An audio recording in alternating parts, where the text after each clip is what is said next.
17 ऑक्टोबरला महाविकास आघाडीच्या जागा वाटपाबाबत अंतिम बैठक होणार असल्याची माहिती शरदचंद्र पवार पक्षाचे प्रदेशाध्यक्ष जयंत पाटील यांनी दिली आहे। विधानसभा निवडणुकीसाठी काँग्रेस पक्षाच्या स्क्रीनिंग कमिटीची आज दिल्लीमध्ये बैठक होणार आहे। या बैठकीत राज्यातील उमेदवारांच्या नावावर शिक्कामोर्तब होण्याची शक्यता आहे। मुख्यमंत्री पद हे महत्त्वाचं पद, ते तुम्हाला देताना आमच्या माणसांनी त्याग केला। शिंदेंनी मित्रपक्षांना झुकतं माप द्यावं असा भाजपच्या केंद्रीय नेतृत्वानं एकनाथ शिंदेंकडे आग्रह धरलाय।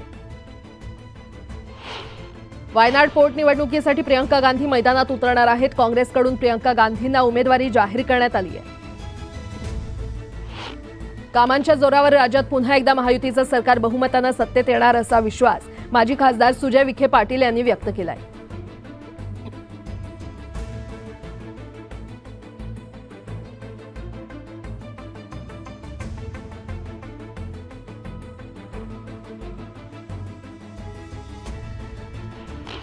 विधानसभा निवडणुकांच्या तोंडावर इम्तियाज जलील आणि मनोज जरांगे पाटील यांच्यामध्ये बंद दाराआड चर्चा झालेली आहे। आचारसंहिता जाहीर होताच जलील यांनी जरांगेंची भेट घेतली। नवी मुंबईतील कोणतीही एक जागा शिवसेनेला मिळावी, दोन्ही तिकीटे एका घरात मिळाल्यास काम करणार नाही, दोन्ही ठिकाणी अपक्ष उमेदवार देणार असं विधान शिवसेना जिल्हाप्रमुख विजय चौगुले यांनी केलंय। पुण्यातील राष्ट्रवादी पक्षाचे शहराध्यक्ष दीपक मानकर यांनी आपल्या पदाचा राजीनामा दिलाय। विधान परिषदेची आमदारकी न दिल्यामुळे मानकर नाराज होते। संभाजीराजे छत्रपतींनी नाशिकमध्ये जोरदार शक्ती प्रदर्शन केलंय। पाथर्डी फाट्यावर संभाजीराजेंचं जोरदार स्वागत करण्यात आलं। जेसीबीमधून पुष्पवृष्टी आणि ढोल ताशांच्या गजरात रॅली काढण्यात आली। लोकसभेला संविधान धोक्यात आहे असे बिनबुडाचे आरोप विरोधकांनी केले। मात्र पुण्यश्लोक अहिल्यादेवी होळकर भवन उभारणीचं नियोजन करून याला छेद दिल्याचं गोपीचंद पडळकर यांनी स्पष्ट केलंय।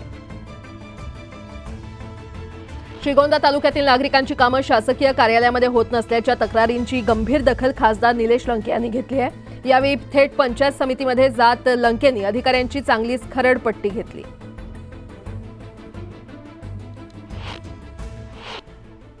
आता एक मोठी बातमी, विधानसभा निवडणूक जाहीर होताच बंडखोरीची पहिली ठिणगी पडल्याचं समोर आलंय। सत्ताधारी महायुतीमधील अजित पवार गटाचे आमदार सतीश चव्हाण यांनी महायुती सरकारवर जोरदार टीका केली आहे। अजित पवार गटाचे आमदार असलेले सतीश चव्हाण महायुतीतून बाहेर पडण्याची शक्यता आहे। सतीश चव्हाण यांनी पत्र लिहून महायुती सरकारच्या कारभारावर सडकून टीका केली आहे।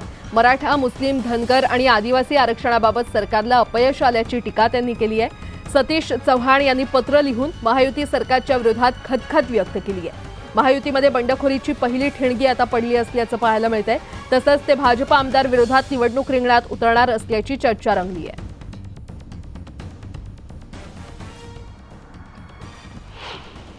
आचारसंहिता लागू झाल्यावर आता मंत्र्यांच्या शासकीय निवासस्थानी राजकीय बैठका आणि निवडणूक प्रचाराशी संबंधित बैठका घेण्यास निवडणूक आयोगानं बंदी घातली आहे। यापुढे मंत्र्यांच्या बंगल्यावर निवडणूक आयोगाचा वॉच असणार आहे। राज्यात नोव्हेंबर महिन्यात तब्बल 7 दिवस ड्रायडे असणार आहे। दिवाळी, कार्तिकी एकादशी, गुरुनानक जयंतीनिमित्त ड्रायडे आहे, तर 23 नोव्हेंबरला निवडणुकीचे निकाल असल्यामुळे त्या दिवशी देखील ड्रायडे असेल। गेले 4 ते 5 वर्ष रखडलेल्या मुंबई महापालिकेतील कनिष्ठ आणि दुय्यम अभियंत्यांच्या भरतीला अखेर मुहूर्त सापडला। एकूण 690 जागांसाठी भरती प्रक्रिया राबवण्यात येणार आहे। मुंबईतील 10 विधानसभांसाठी 25,32,000 मतदारांची नोंदणी पार पडली आहे। लोकसभा निवडणुकीच्या तुलनेत या मतदार नोंदणीमध्ये 42,387 मतदारांची भर पडली आहे। मुंबई महापालिकेतील कार्यकारी सहाय्यक पदाच्या एका जागेसाठी 112 उमेदवार स्पर्धेत आहेत। पालिका प्रशासनानं अट वगळून नव्यानं जाहिरात दिल्यानं 1,846 जागांसाठी तब्बल 2,06,582 अर्ज प्राप्त झालेत। आदिवासी कोळी समाजाचे प्रलंबित जात प्रमाणपत्र द्या, अन्यथा पुन्हा मुक्ताईनगरच्या तहसील कार्यालयासमोर ठिय्या आंदोलन करण्याचा इशारा देण्यात आलाय। तहसील आणि पोलीस प्रशासनाला निवेदन देत हा इशारा देण्यात आलाय। मावळमध्ये भूमी अभिलेख कार्यालयामध्ये भूकर मापकासह त्यांच्या सहाय्यकांना जमावाकडून मारहाण करण्यात आली। गोडुंबरे गावात मोजणीचं काम करत असताना हा प्रकार घडलाय। एसटी महामंडळानं अश्विन पौर्णिमेसाठी सोलापूर मार्गावर 800 बस सोडण्यात येणार आहेत। सर्व एसटी बस नवीन बस स्थानक आणि आगारातून सोडण्याचं नियोजन करण्यात आलंय। वरळी बीडीडी चाळींचा पुनर्विकास वेगानं होतोय। या टॉवरमध्ये चाळकऱ्यांना भविष्यात देण्यात येणाऱ्या 1618 पुनर्वसन सदनिकांची सोमवारी संगणकीय प्रणालीद्वारे निश्चिती करण्यात आली आहे।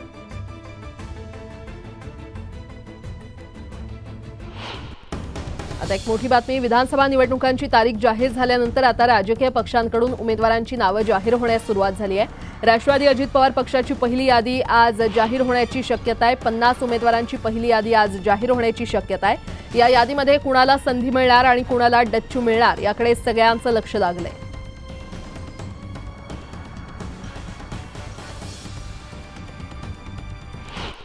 मावळमध्ये लंपी आजाराचं सावट जनावरांवर घोंगावतंय। बहुतांश गायी आणि वासरांना लंपीची लागण झाल्यानं काही जनावरं दगावली आहेत, त्यामुळे दुग्ध व्यवसाय करणाऱ्यांना त्याचा फटका बसलाय।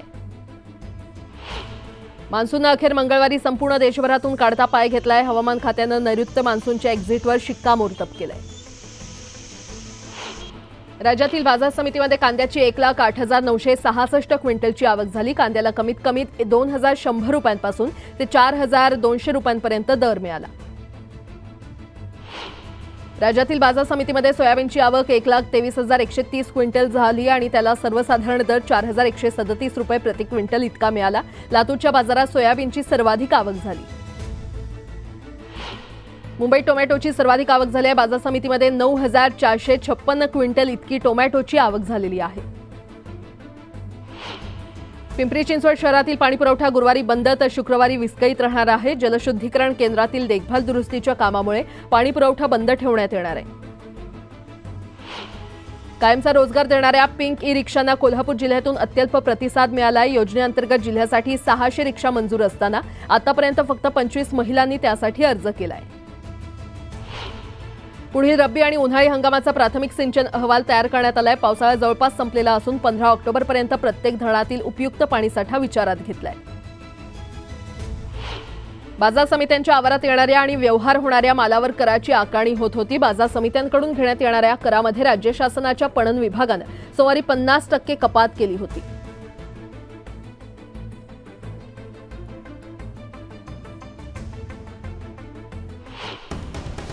आता राजकीय गोटातून एक मोठी बातमी, महाविकास आघाडीनंतर आता आज महायुतीची संयुक्त पत्रकार परिषद आहे।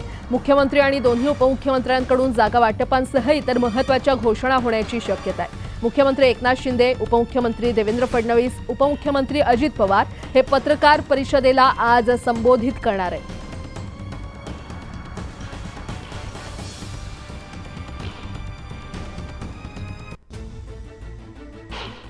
पुणे ते राजकोट दरम्यान नवीन विमानसेवा सुरू करण्यात आलेली आहे। याचा फायदा दोन्ही शहरातील प्रवाशांना होणार आहे।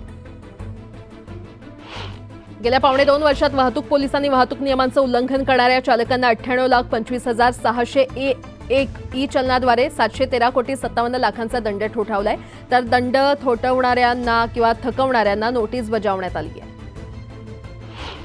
मुख्यमंत्री माझी लाडकी बहीण योजनेसाठी शेवटच्या टप्प्यात 50,000 नवीन महिलांनी नोंदणी केल्याची माहिती समोर आली आहे। काल अर्ज करण्याची मुदत संपली आहे।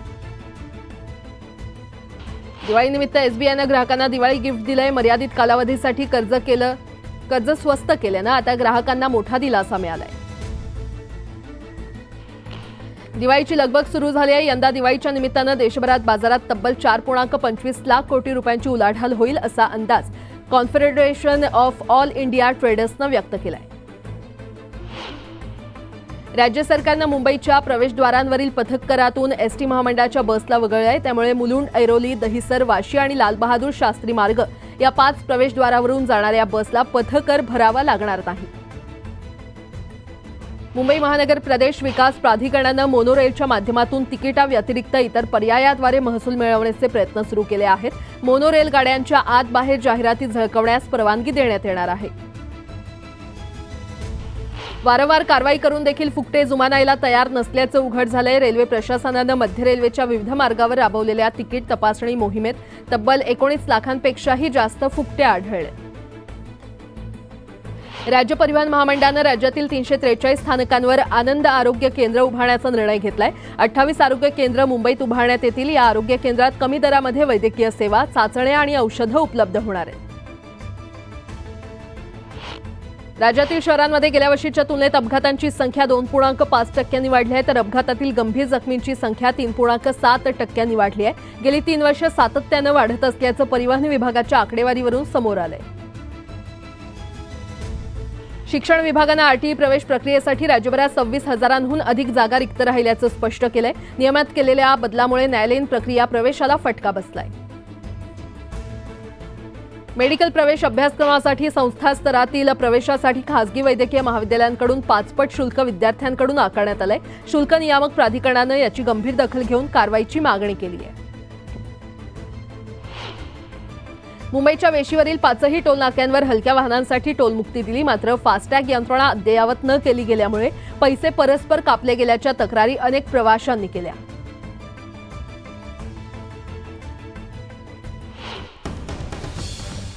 आता एक मोठी बातमी. अजित पवार, एकनाथ शिंदे आणि फडणवीस हे तिन्ही नेते आज दुपारी दिल्लीमध्ये येणार आहेत. तिन्ही आघाडीचे सहभागी नेते, भाजप ज्येष्ठ नेते आणि केंद्रीय गृहमंत्री अमित शहा यांच्यासोबत बैठक होण्याची त्यांची शक्यता आहे. हे तिघही शहा यांची भेट घेतल्यानंतर महायुतीच्या जागा वाटपावर मंजुरीची अंतिम मोहर लावतील. अतिशय महत्त्वाची बातमी आपण पाहतोय. अजित पवार, एकनाथ शिंदे आणि फडणवीस हे तिघही आज दुपारी दिल्लीमध्ये जाणार आहेत आणि भाजपचे ज्येष्ठ नेते आणि केंद्रीय गृहमंत्री अमित शहा यांच्यासोबत त्यांची बैठक पार पडणार आहे. या बैठकीनंतर महायुतीच्या जागा वाटपावर मंजुरीची अंतिम मोहर हे तिन्ही नेते लावतील. मुंबईतील हवेतील प्रदूषण पावसाच्या पाण्यासोबत जमिनीवर उतरलेलं आहे, त्यामुळे पर्यावरण अभ्यासकांकडून जैवविविधतेबाबत धोक्याची घंटा वर्तवण्यात आली आहे. तर अशा वातावरणामुळे मुंबईकर त्रस्त झाले. 3 ते 4 दिवसांपासून राज्यातील विविध भागात वादळी वाऱ्यासह विजांच्या कडकडाटात होत असलेल्या परतीच्या पावसाचा तडाखा बसतोय आणि यामुळे भाजीपाला पिकांचं मोठ्या प्रमाणात नुकसान झालंय. ऑक्टोबर महिन्यात परतीच्या पावसामुळे धान पिकाचं नुकसान होतंय. पावसानं भात पिकाची दाणादाण उडाली आहे. सिंगल यूज प्लास्टिकच्या वस्तूंवर बंदी घालण्याच्या यादीतील प्लास्टिक फुलांवर बंदी का आणली नाही असा सवाल उच्च न्यायालयानं केंद्र सरकारला विचारलाय. त्यामुळे प्लास्टिक फुलांवर बंदी येणार का याकडे सगळ्यांचं लक्ष लागलंय. नॅशनल ड्रग प्राइसिंग अथॉरिटीनं 8 औषधांच्या 11 फॉर्म्युलेशनचे दर 50% वाढवलेत. या औषधांच्या निर्मितीचा खर्च वाढल्यानं हा निर्णय घेण्यात आलाय. मुंबई ठाण्यातील झोपडपट्टी पुनर्विकास योजनेतील झोपडीचं अनधिकृतपणे झालेले खरेदी विक्री व्यवहार नियमित करण्याचा निर्णय राज्य सरकारनं घेतलाय. त्यानुसार हे व्यवहार नियमित करण्यासाठी एक वेळची अभय योजना राबवण्यात येणार आहे. बाबा सिद्दीकी यांच्या हत्येचा कट 3 महिन्यांपूर्वीच रचला होता. आरोपी बाबा सिद्दीकी यांच्या घराजवळ अनेक वेळा शस्त्राशिवाय गेले होते. त्यांनी यूट्यूबवर व्हिडिओ पाहून शूटिंग शिकून हत्येचा कट रचला अशी माहिती पोलीस तपासात उघड झाली आहे. रक्तशुद्धीकरणाची गरज भासणाऱ्या रुग्णांच्या संख्येत वाढ होते. या पार्श्वभूमीवर मुंबईतील जीटी रुग्णालय आणि कामा रुग्णालयामध्ये रक्तशुद्धीकरण केंद्र उभारण्याचा निर्णय वैद्यकीय शिक्षण आणि औषधी द्रव्य विभागानं घेतलाय. राज्यातील अनुदानित खासगी आयुर्वेद महाविद्यालयांना आता प्राध्यापक मिळणार आहे. वैद्यकीय शिक्षण विभागाकडून निवड समितीची रचना जाहीर करण्यात आली आहे.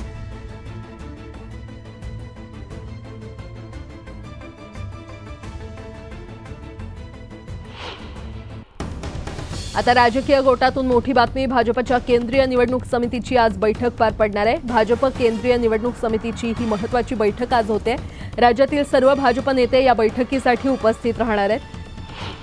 पंतप्रधान नरेंद्र मोदी, अमित शहा आणि JP नड्डा यांच्या उपस्थितीमध्ये ही बैठक पार पडणार आहे. उमेदवारांच्या नावांवर या बैठकीत अंतिम निर्णय होणार असल्याचं कळतंय.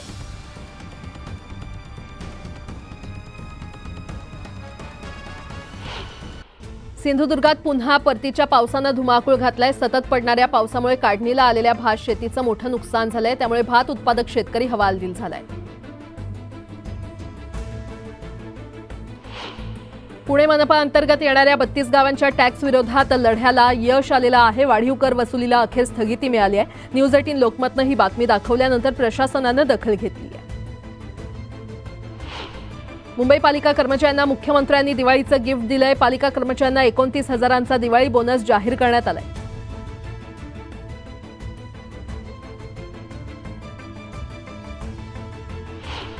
मुख्यमंत्र्यांनी बालवाडी शिक्षिका आणि आशा सेविकांची दिवाळी गोड करण्याचा निर्णय घेतलाय. मागील 3 वर्षांपेक्षा 3,000 रुपयांचा जास्त बोनस यंदा मिळणार आहे. उल्हासनगर पालिकेच्या कर्मचाऱ्यांची दिवाळी यंदा गोड झालेली आहे. कर्मचाऱ्यांना 17,000चं दिवाळी सानुग्रह अनुदान जाहीर करण्यात आलंय. मात्र त्यामुळे पालिकेवर 4,50,00,000चा भार पडलाय.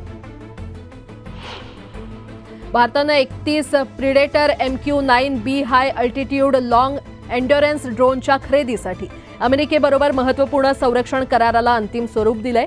क्वाड लीडर्स शिखर परिषदेदरम्यान झालेल्या चर्चेनंतर हा करार झालाय. अन्नपदार्थांमध्ये थुंकणाऱ्या आणि बनावट नावानं पदार्थ विकणाऱ्यांविरोधात योगी सरकार कायदा आणण्याच्या तयारीत आहे. अन्नपदार्थांमध्ये घाण मिसळणं हा गुन्हा मानला जाईल असं मुख्यमंत्री योगी म्हटलेत. दिल्लीच्या आनंद विहारमधील प्रदूषण पातळीची अत्यंत वाईट स्थिती आहे. AQI 438 वर पोहोचलाय. चेन्नईत मुसळधार पावसानं हाहाकार माजवलाय. पावसामुळे चेन्नईतील जनजीवन विस्कळीत झाल्याचं पाहायला मिळतंय. चेन्नईत शहर आणि ग्रामीण भागात मुसळधार पावसानं हजेरी लावली आहे. त्यामुळे मदुराईतील अनेक सखल भागात पाणी साचलंय. जम्मू काश्मीरमधील कठुआमध्ये स्मार्ट वीज मीटर बसवण्याविरोधात लोकांनी निषेध केला. रस्ता अडवणाऱ्या लोकांवर पोलिसांनी यावेळी लाठीचार्ज केला. हिजबुल्लानं इस्रायलवर जोरदार हल्ले केले आहेत. इस्रायलच्या हायफा बे आणि अपर गलिली परिसरात 20 पेक्षा जास्त रॉकेटनं हल्ला केलाय. भारत आणि न्यूझीलंड यांच्यातील 3 सामन्यांच्या कसोटी मालिकेला बंगळुरूच्या मैदानात सुरुवात होणार आहे. आजपासून या कसोटी मालिकेतील पहिला सामना बंगळुरूच्या M चिन्नास्वामी स्टेडियमवर खेळवण्यात येणार आहे. बंगळुरूमध्ये मुसळधार पावसानं हजेरी लावली. अचानक आलेल्या पावसामुळे यावेळी स्थानिकांची चांगलीच तारांबळ उडाली.